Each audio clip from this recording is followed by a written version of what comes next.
disconnected for a while from the narrations that are in this book because we had guest speakers and we had programs at different places. So we will do this hadith. It is a short hadith, but there is some detailed answers in this hadith for our core components of understanding our faith. This hadith is narrated by Ibn Abbas that the Prophet said, "Truly Allah has for my sake pardoned the mistakes and the forgetfulness of my community, and for what they have done under force and compulsion." What does this really mean? Is that Allah subhanahu wa ta'ala, of course, is His greatest quality. Allah has all the great sifat.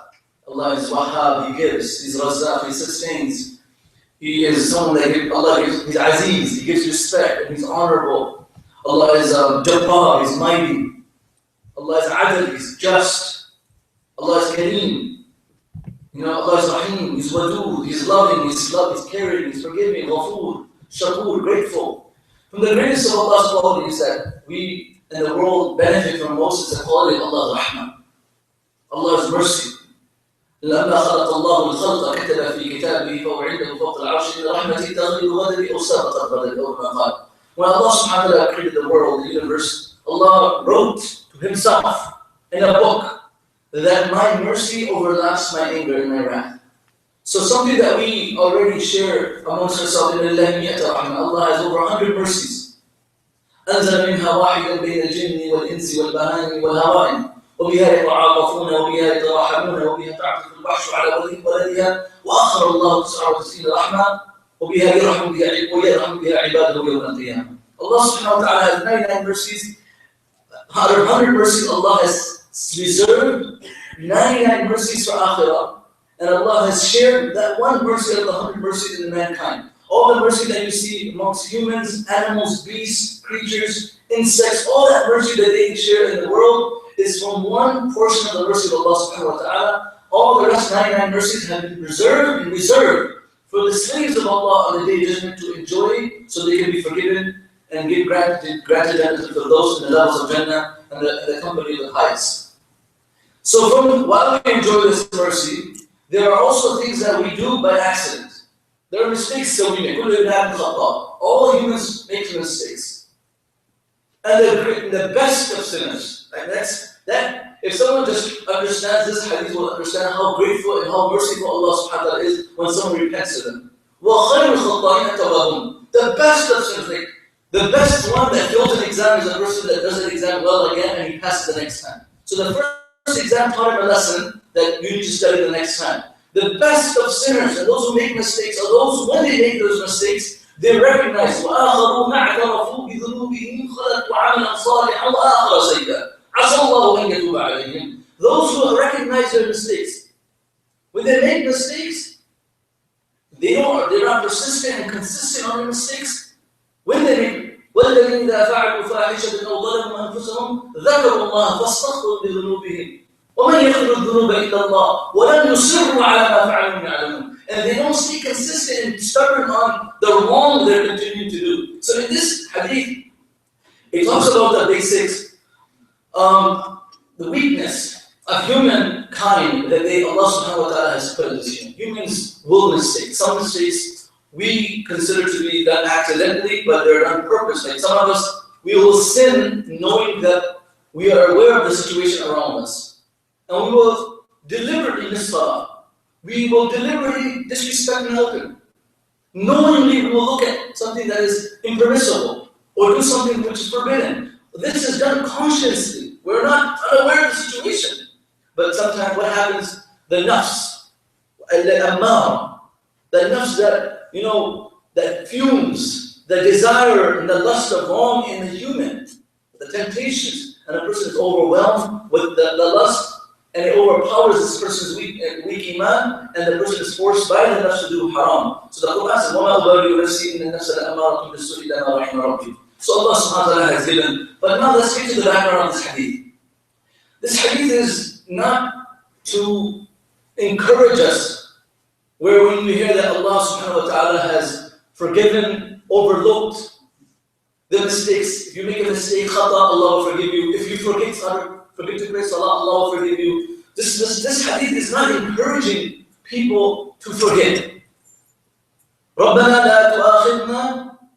What is it? إِن نَسِينَا أَوْ أَخْطَأْنَا. Oh Allah, don't catch us. Don't bring us to task. إِن نَسِينَا أَوْ أَخْطَأْنَا. If we forget and if we make a mistake, وَلَا تَحْمِلْ عَلَيْنَا إصرا كما حملته على الذين من قبلنا ولا تحملنا ما لا طاقة لنا به واعف عنا واغفر لنا وارحمنا أنت مولانا وانصرنا على القوم الكافرين. Oh, don't put a burden on us that we cannot bear. So these are mistakes that humans will make, and we are consistent at, and there are different levels of these mistakes.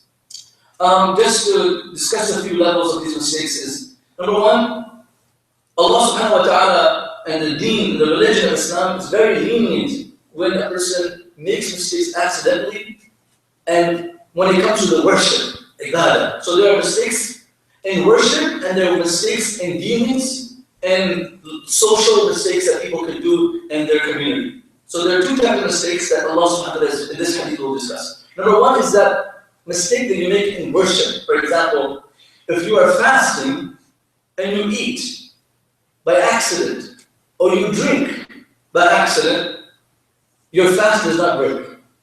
You can continue your fast, and this, the Prophet said, I forgot and I consumed and had some food. The Prophet said, this is food that Allah gave you. You forgot. If somebody drinks a sip and then over the sip he says, you know what, I've broken my fast, now I can't enjoy the rest of the bottle. That fast will be nullified and you will have to do, of course, qada of that fast. If somebody breaks their fast on purpose because of thirst, hunger, or even weakness, this person has to do kafar. He has to not only fast, one day he has to fast 2 months straight.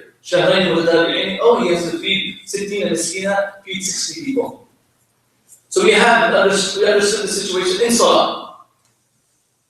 If you're praying Salah and you make a mistake of how many rak'ahs you have prayed, 3, 4, 5, you're not sure.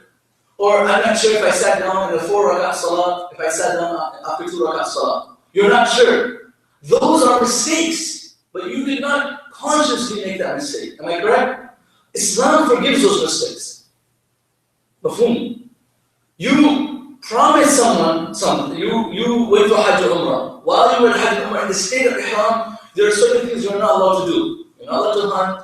You're not allowed to have a relationship with your wife. You're in the state of Ihram. For Hajj, people go for Hajj, they're 5 days in a situation they're not even allowed to come into an intimate relationship with their own partner. So if by accident something took place, okay, and it takes a lot of heedlessness for someone to make such a big mistake, you know, but nevertheless, if someone makes a mistake, Allah subhanahu wa ta'ala, Islam, they will have to pay the price for it, right? But Allah subhanahu wa ta'ala is forgiving in the aspect. So when it comes to worship, and there's a controversy in Salah, if someone is praying Salah and they speak by accident, we know from the authentic standpoint, if someone speaks in Salah, but even by accident, his salah is nullified and he has to repeat the salah. Because the famous hadith of Rasulullah, a man sneezes in salah and he says, Alhamdulillah. You know? And the Sahaba who are praying next to the hadith of Bukhari, they're like, what? This person? He sneezed in salah and said, and Alhamdulillah, and in reality it is a dhikr of Allah.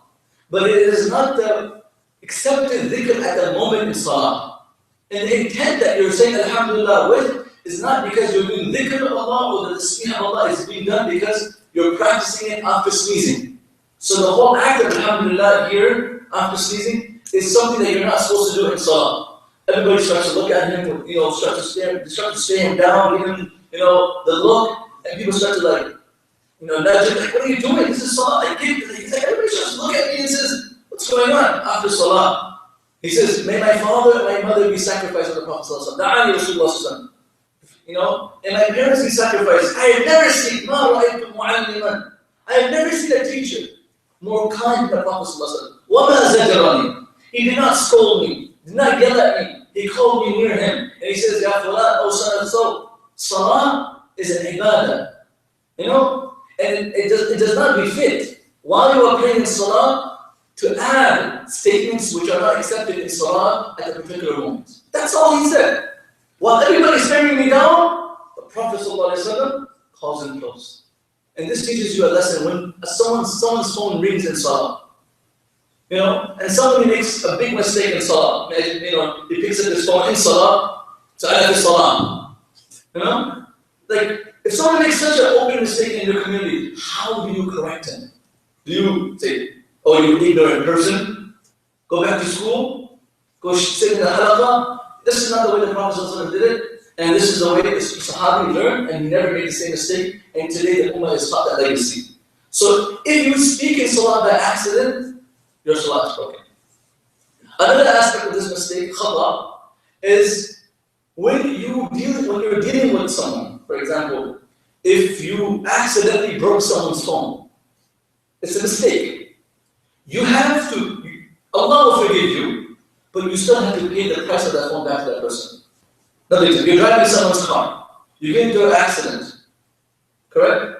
And if this person has basic insurance, who's going to pay the price of this damage of this person's car? And the damage that this person caused to someone else's car? Maybe a life. Nobody plans to go crash into someone. It's an accident, correct? So that also, Allah will forgive you, but you have to pay the price of the loss of the individual whose car you're borrowing. In this whole sequence, if you in an accident, you kill someone, what happens then? In a Muslim court, you will have to pay diya. Is it qatl khata? You kill somebody by accident, you'll have to pay the price of blood. Correct? The price of blood won't be an-nafsu bin-nafs. That's not what it is. You'll come to a negotiation, it's an accident. If you're hunting, something happens, may Allah protect and save one and all. And you hit someone by accident. This did not mean it. And the person not only was he knocked the lights out, but he was, Malak al-Maut took him. So now, you are accountable for his life. In Islam, you will have to pay the price of the loss of this person's time in Islam. In America, you will follow the court of America, and they say you have a short time in prison, or how they legally deal with it, that's their situation. But in an Islamic court, you will have to pay the price of someone's killing, even by accident. Mafhum? So this is when it comes to the rulings of worship and the rulings of khata and dealings. What is nisyan? Nisyan is, of course, the Prophet ﷺ said, "Man fata an salat, anyone that misses salah, فليصليها إذا ذكرها." First of all, "Man nama an salat, فليصليها إذا ذكرها." A person who misses salah, just pray salah when you remember. He slept through salah. What does this hadith mean? Does that mean you can sleep through Fajr and pray after sunrise? And you can sleep through Isha and pray the next morning? This hadith does not apply to people who miss salah every single day. This hadith applies to those people who never miss salah. And after a long trip, a 16-hour journey, he's exhausted, and he set his alarm, she set her alarm, and they went to sleep, and he said, I'm going to wake up on Fajr for sure, inshallah, everything is set, but he's exhausted. He's overwhelmed with fatigue.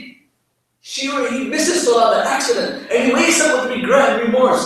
This person is forgiven. Not that person who watched Netflix till 3 o'clock in the morning, right? And says, you know what? I'm going to pray salah. Not only my salah, I'm going to pray salah with jama'ah. He has the highest intentions. You know what? I'm going to take my friends to the masjid, and I'm going to wake up my whole house for salah. What happens? This person wakes up when he smells the food. Breakfast cooking in the house. What happened to my salah? Bright day. So that person is accountable for the salah. And you miss one salah, a person has to burn in hell for 80 hukum. 80 hukum. What is a hukum? Hukum is 80 years of akhirah. And each year of akhirah is equal to 2 billion years of this dunya. ألف سنة مما تعدون يوم عند ربك كألف سنة مما تعدون. One day of akhirah is equal to 100 years. 1,000 years of this dunya. So if you do the math, it equals up to over 2 billion years. I'm not saying we're going to burn in hell for all the salat that we miss, but what this does to a person like me, and a person who's listening to this discussion, says, you know what, I have to pray the salat that I miss. Just like when you borrow money from someone, and you promise to pay them back, you owe them. It's called talaq. وَمَنْ يُقْرِضُ اللَّهَ قَرْضًا حَسَنًا. Who will give Allah a loan? So you are, and I have people who miss Salah. Fajr Salah sometimes become very difficult for individuals, even for people who are very practicing Muslims. So Salah has to be practiced, and that is one thing that defines us and non-Muslims. لا سهم في الإسلام من لا صلاة له. There is no portion in the life of a human. It is a shame for a person to call himself a Muslim if he doesn't pray Salah. So does that someone like you think, you know what? I got 20 years of Salah to pray. And I'm 60 years old, or I have 40 years of Salah to pray. And I don't know how I'm going to ever calculate the Salah that I missed and forget doing that. And after finding out the number, praying the Salah. What the rule is, إِلَّا مَنْ تَابَ. You do tawbah, وَعَمِلَ عَمَلًا صَالِحًا, and you start to pray the Salah that you miss. And say a person at the age of 60, he missed Salah from the age of 20. So he missed 40 years of Salah. Now this person starts to pray Salah. 5 years, he's catching up on Salah. He's caught up 5 years, 6 years. And then he passes away with the intention to catch up on his Salah. He's done and she's done, Allah will forgive that person. But a person needs to make an intention to pray Salah. Some sister asked me, Sheikh, how should I? We have so many qadahs, how should I pray? One of the suggestions were that, in the Shafi'i madhab, right, the intention of the person who's praying behind the Imam can be different than the Imam. The intention, so you're praying behind the Imam Taraweeh, Imam is doing Taraweeh, you can join the Imam for Isha and pray the 2 rakats and pray 2 rakats later. Go ahead. You have a question?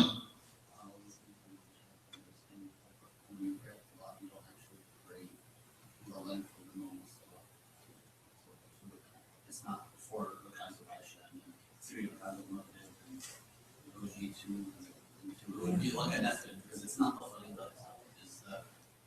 No, yeah, I made that person have his opinion, right? But from the common knowledge that I know, the Prophet ﷺ missed Salah, that he missed, and he prayed equal number of rakats. So the Prophet ﷺ missed Salah and Khandaq, I'm not talking about that specifically. If you're telling somebody for 40, somebody who didn't pray, they're not going to pray. Yeah. So the idea is maybe only possible for a person to catch up on 40 years of Salah. The idea is this person needs to repent. And from the authentic narrations of the Hadith of Rasulullah, so that's logic that that you're using because the person can't do it. But from the authentic narration of Hadith, how did the Prophet? We will look back at the Prophet's tradition. How did the Prophet do qada? We know that, and how can the Prophet do qada? But the wisdom of Allah is to teach the Ummah after him how to repeat a salat they missed. And the Prophet ﷺ and the companions prayed salat in complete number. And it's intended as complete hadith. So maybe someone said this to a person that if they had their own suggestion, but from the source of hadith, I don't see, from my little knowledge, that a person can pray 2 rakats number of, unless he was a musafir, unless this person was traveling in Mizdahum. If a musafir missed salah in safar, then just qasr of that salah in 2 numbers, like 2 rakats. But if he was in Hadr, he was in town, he plays complete salah. So that's one way suggestion I shared, that you missed so many fajrs, so you pray those 2 rakats of tarawih, 20 rakat, then all fajr niyas. Qada does not need to be in the time of the salah. So these are a few things that we need to keep in mind, and there's another, the last part of the hadith is a person is forced to do something haram. That's the last part of the hadith. And it does not want to do it. So there are 2 aspects to that hadith. Number 1 is, if you are forced to say something haram, or do verbally something haram, Islam there are lenient corners and rooms for that in Islam. For example, what happened to Ammar bin Yasir. Ammar bin Yasir was forced to say he was a kafir. So verbally, he denounced Islam. So, okay, I don't believe in Allah. Okay? So he came crying to Rasulullah sallallahu alaihi wasallam, and revelation came. Giving hope to Ammar bin Yasir that Ammar, you're not a disbeliever, we know what was inside your heart.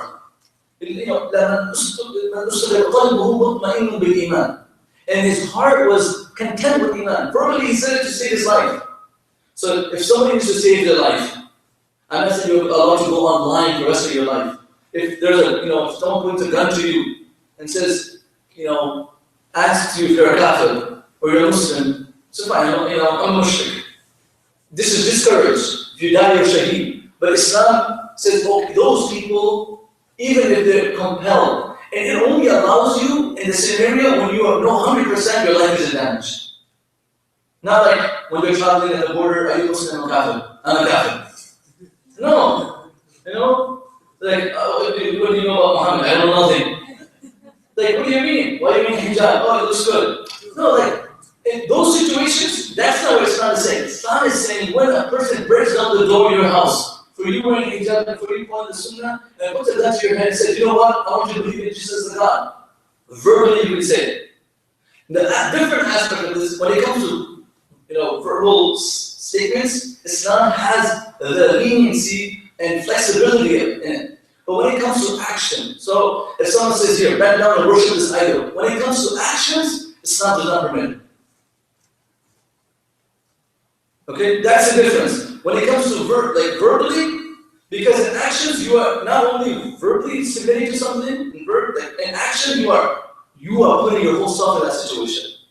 Of course, some scholars might refer to this situation, but Ammar bin Yasir, in this situation, he was on the basis of that is because we have a Quran ayah that testifies that he did it verbally only. He did not do it by practical actions on this. So this is why we, based on this situation, again, we don't say this person's a kafir. But a lot of people in Syria today are forced to do sajda to Bashar al-Assad's picture. I'm not going to say they're not kafir. Allah, even then they're shocked.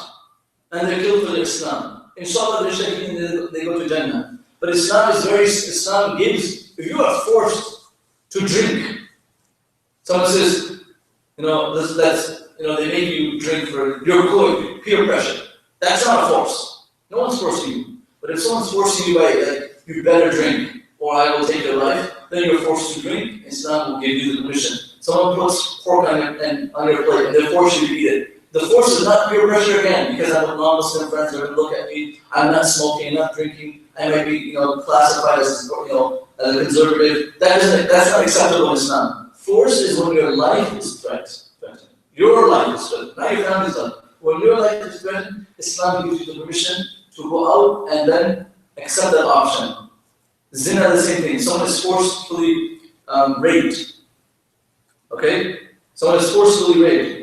Islam will forgive the person who's raped. Of course, the person who did the haram, that person is accountable to Allah subhanahu wa ta'ala. So Allah subhanahu wa ta'ala is a lot of people come and say, Shaykh, we were abused or something was done to us. That if you are forced in this situation, Allah will forgive you. Allah will forgive you. Allah will forgive you. But if you did it deliberately and you enjoyed it and you had pleasure through it, that needs tawbah and more reminder for that situation. So this is the theme of this hadith. And there are other situations where scholars talk about taqiyya. Taqiyya is when you believe something and you say something else. That you believe in God, but you say something else. Like what Abu Bakr radiallahu anhu did when the mushrikeen of Makkah, they trapped him. And they said to Abu Bakr radiallahu anhu, who is this man in front of you in Hijrah?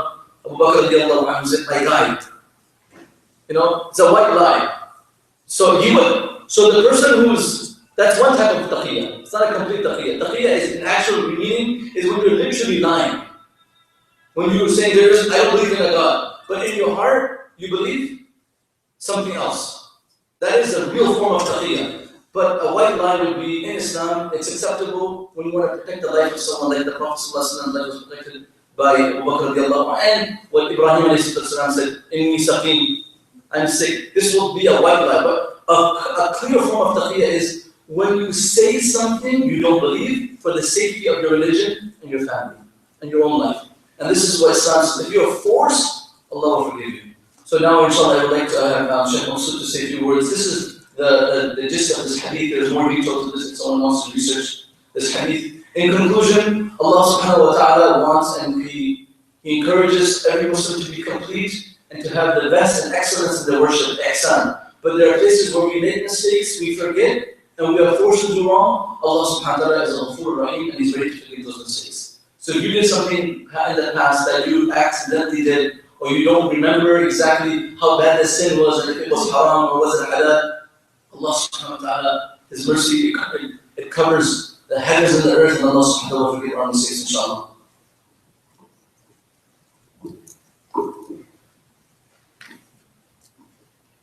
Assalamu alaikum wa rahmatullahi wa barakatuh. Father, I'm doing good. Sheikh, I know him since young days. He always spoke very fast, and he's still killing it, right? Speeding all the time. He needs to be fine. Okay. Just a couple of things. He already, mashallah, spoke, and I'm just going to mention a couple of things. First of all, it's very great and amazing to see all you young people here. The hadith of the Prophet ﷺ, he mentioned about 7 groups of people who will be under the shade of Allah's arsh on the day of judgment. And one of the group is the youth who were brought up, شاب نشأ في عبادة الله. The youth who spend their time or who were brought up in the worship of Allah subhanahu wa ta'ala. What I always say to the youth, I'm from a community which is probably about 5,000-6,000 kilometers from here. It's north of Canada. I'm one of the most north communities in Canada. The town is called Fort McMurray. If you don't know, you probably heard in the last one there was a young guy shot in Fort McMurray. A Somali brother, yeah, he was from my town. I was there. I know him. So I came from there, Fort Mac, and we call it Fort Make Money because it's an oil town. People come there to make money, right? Especially to. But alhamdulillah, I'm there for 5 years. I always tell the youth some things, and I will tell you, all of you, the same thing. Don't forget your value. Don't forget who you are. You're a believer. You believe in Allah. You are very valuable in the sight of Allah subhanahu wa ta'ala. The reason our youth and we as a ummah are regressing, not progressing, because we lost our value. We lost our identity. If we, there's an ayah in the Quran, Allah subhanahu wa ta'ala says, لَقَدْ خَلَقْنَا الْإِنسَانَ فِي أَحْسَنِ تَقْوِيمٍ. Actually, there's an incident in Iraq. One of the ministers, he told his wife, he said, if you are not as beautiful as the moon, you are divorced. This is the condition he put. So that minister was very worried. He went out to the scholars and he said, I made the statement, what happens? So one scholar said, Sheikh said, hey, talaq, what's that? Divorced. She's not like the moon. Even though the husbands love to lie and say, and the Sheikh is saying, when can you use a white lie?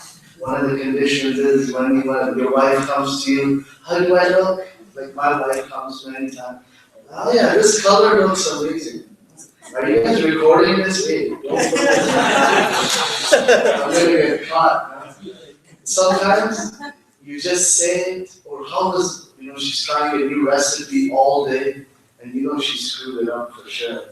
And then you just, oh, it tastes so amazing. It tastes so nice. This is one of the situations, and you can also compliment. Your life's in threat there. Yeah, look at that, right there. So what I always tell the people, remember your identity. You are each and every one of you is very precious in the sight of Allah. توبة من الشيخ حسن ولكن من الشاب أحسن. Repentance from an old man, it's okay. I mean, what does he have left now? There's no gas left in the tank. All the things the age has gone. But when a young person repents and cries over their mistakes, not in front of people, but in front of Allah, ahsan. So this man, when he said to his wife, if you are not as beautiful as the moon, you're divorced. Then he went to the scholars said, yeah, it's not. And then he went to one of the scholars and he said, no, it's not, because Allah says in the Quran, لَقَدْ خَلَقْنَا الْإِنسَانَ فِي أَحْسَنِ. Ahsan, you guys are studying Arabic, right? You're studying Arabic. Ahsan is, tafdeel. That's what ism tafdeel means. The most beautiful, right? The most beautiful. So, it's not done. So you are the most beautiful creation of Allah. And amongst the most beautiful creation, you are the most beloved by Allah subhanahu wa ta'ala because you are obeying Him. So remember your value. You are not a nobody. You are not just anybody. You are, each one of you is valued by Allah subhanahu wa ta'ala. So don't ever forget that. Second thing I will tell you, what time is it, Shah? I think We still have time, 20 you minutes. took all my time, bro. Okay, no, I will just mention 2, 3 things. I don't want to give you another lecture, but just friendly advice. I was just like you people, went to high school and these guys, we used to study in a boarding school, but I actually left in the middle, went to high school, public high school, Y2K, went crazy for a year, and then came back to study. So I was the Y2K year. When I was the computers are gonna crash and the world is gonna end, so party on. That's how I was. I always tell the young people, knowledge. All of you are sitting here, you probably hear a lot of lectures. The point here is, how much are we practicing? Right? If we're not practicing and it's just information, Sheikh, very nice speech, mashallah, I went to the masjid today, I'm going to update my Facebook status, and I went to a masjid and listened to a great lecture. But at the end of the day, I have no action to show for it. I mean, that's just what we question about it. And the ilm or iman, the hadith says, knowledge is of 2 types. Ilmun fil qalb wa ilmun fil lisan. Knowledge in the heart, knowledge on the tongue. The one which is in the heart, meaning it's in your practice. What you heard today, if you practice it, that's the knowledge which will stay. If you don't practice, and it was just went from one side to the other, I'm forced, if I don't come sit in this HALAQA, the Sheikh's going to tell my dad that he wasn't here this week. No, practice is more important. If you look at current situation, if you look at the resources available, how many lectures are available online? I mean, you guys know better than me. YouTube is filled with lectures.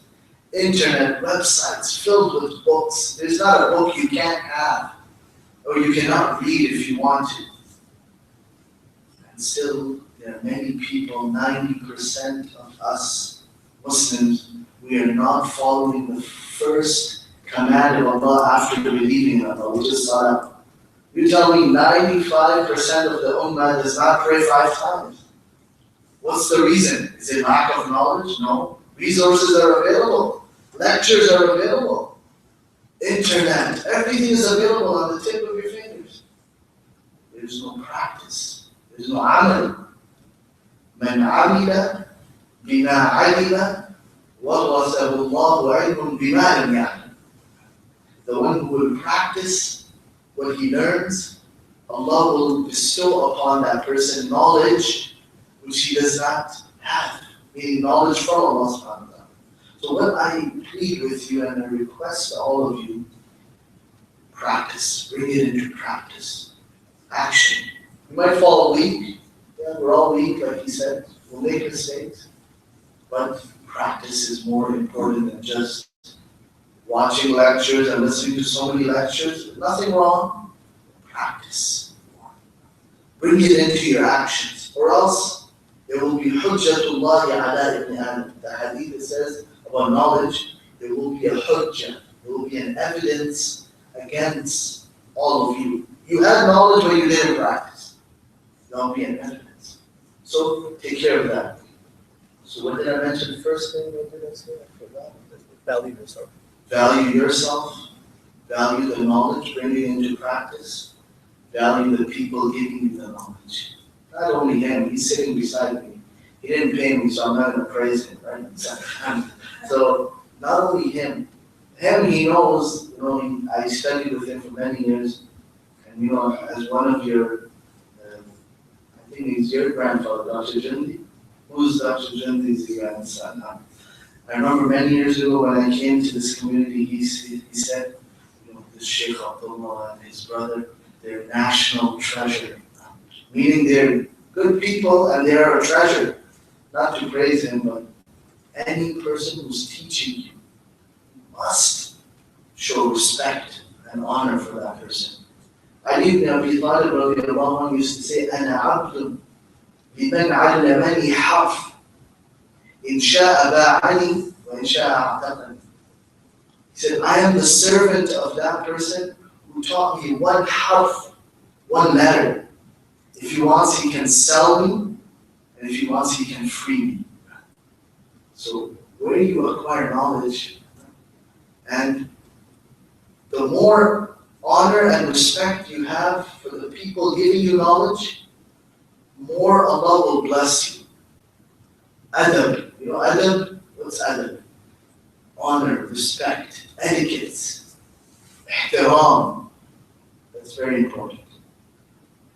When it's time, value these people, because soon a time will come, as the Prophet ﷺ, he said, إن الله لا يقبض العلم انتزاعا ولكن يقبضه بقبض العلماء.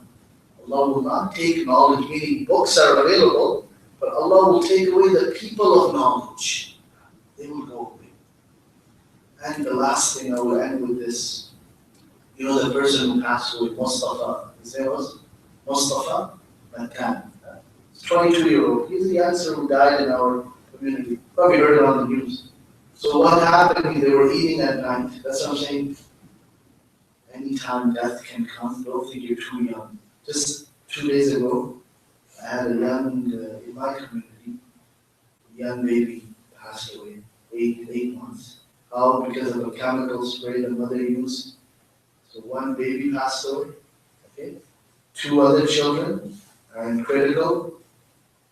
One's on life support, the other 2 of them life support. The other 2 are released from the hospital.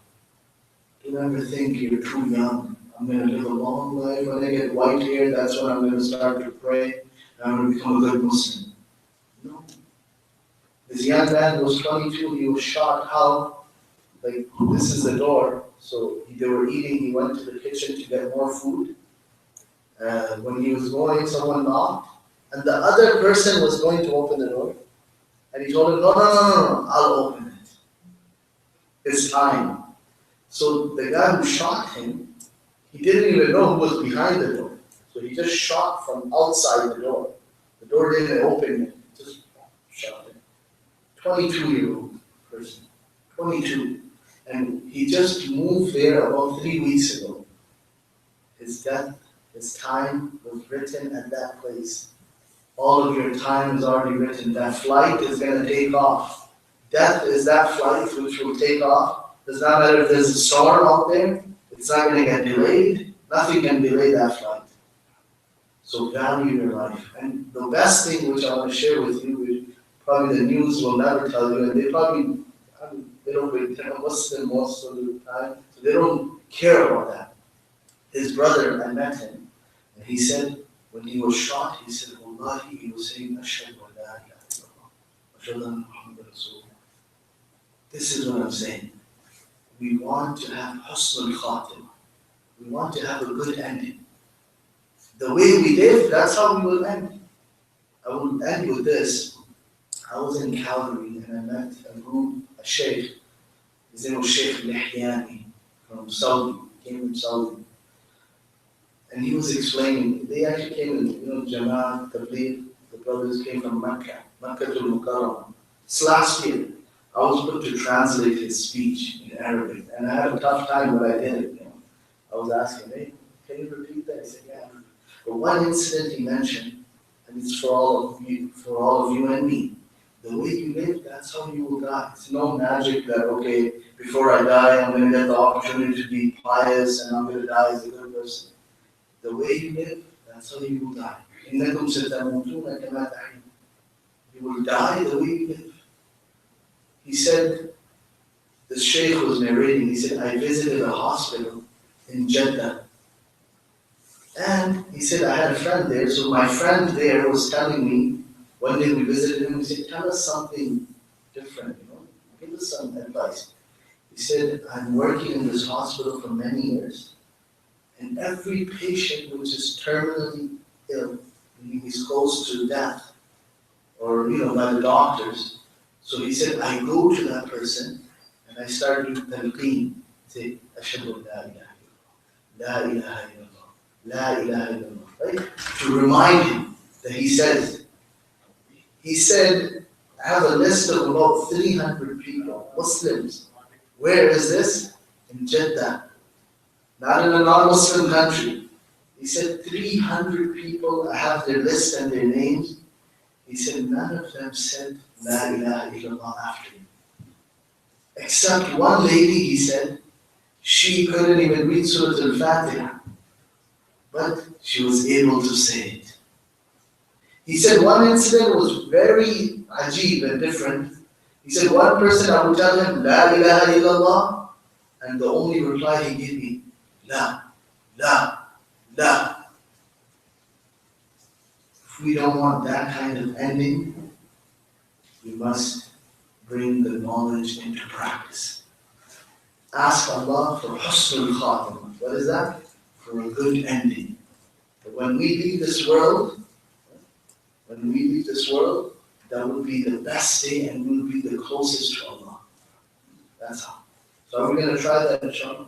Some small advice, not to give you another lecture, but value yourselves. Value the knowledge that you have. Bring it into practice. Value the people who are giving you the knowledge. Honor them. Respect them. Like in Arabic, they say, ala ra'si wal ayn. Keep them up, not literally, don't start picking them up on your head. But means ala ra'si wal ayn, ihtiram, respect. And the last thing, ask Allah for a good ending. And take care of your time and your age. The most precious thing. You guys are the most valuable people right now for this community, all of you there.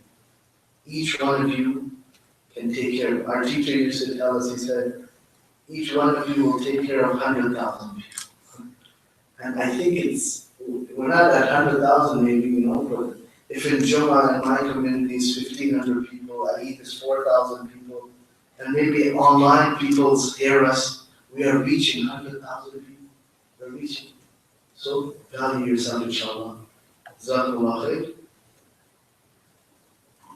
Jazakallah khair, Sheikh. I just didn't have the time to really introduce some of the people that came late.